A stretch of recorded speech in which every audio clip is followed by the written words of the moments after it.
Now let's speak to our man on the ground in Israel, GBNews reporter Charlie Peters.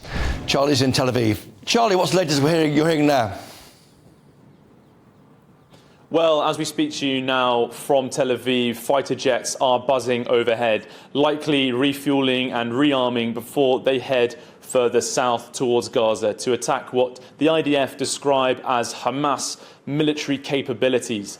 These are the capabilities that they need to remove if they are to successfully shape the ground for that likely ground invasion from the IDF. They're first in the Gaza Strip since 2014. And as they prepare for that movement, there is further shaping going on by the military, insofar as they are asking or ordering civilians to flee North Gaza. 1.1 million were told via UN liaison officers 2 mornings ago that they had to get out of the region as it becomes a battle zone for the IDF. And it's not clear how many have successfully made that trip, because since then the IDF has extended humanitarian safe corridors for several hours. This current one expires in 1 hour as they seek to bring more people south of the Wadi Gaza, a river halfway down the territory, in order to prepare to attack in stages.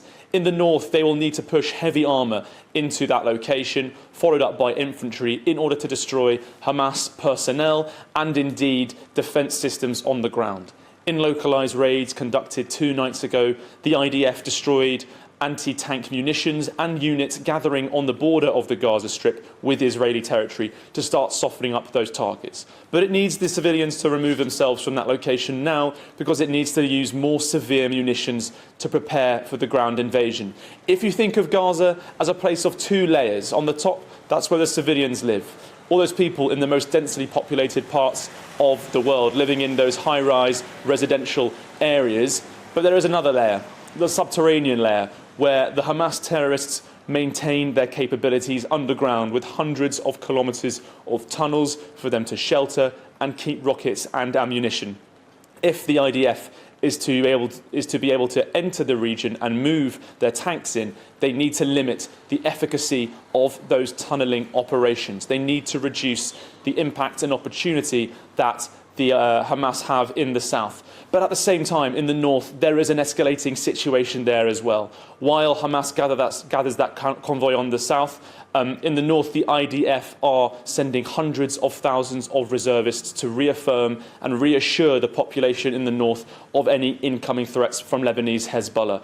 We have seen in the last hour an extension of the military evacuation zone in that northern region, because Hezbollah is the most dangerous non-state actor in the world. Its military budget runs into the hundreds of millions. It has capabilities that make Hamas look like a relatively minor player in the region. And so the IDF has warned Lebanon that it will hold it responsible for any efforts made by Hezbollah in the north of Israel. And we have seen skirmishing going on since the start of this war. And this morning, people were confirmed dead and 3 wounded in northern Israel after rocket attacks from Hezbollah. And this comes last night after the head of the Hamas political leadership met with Iran's foreign minister as fears grow that Iranian proxies will seek to destabilise the region further and capitalise on a breaking and creaking Israel as it tries to fight a war on several fronts. Charlie Peters there.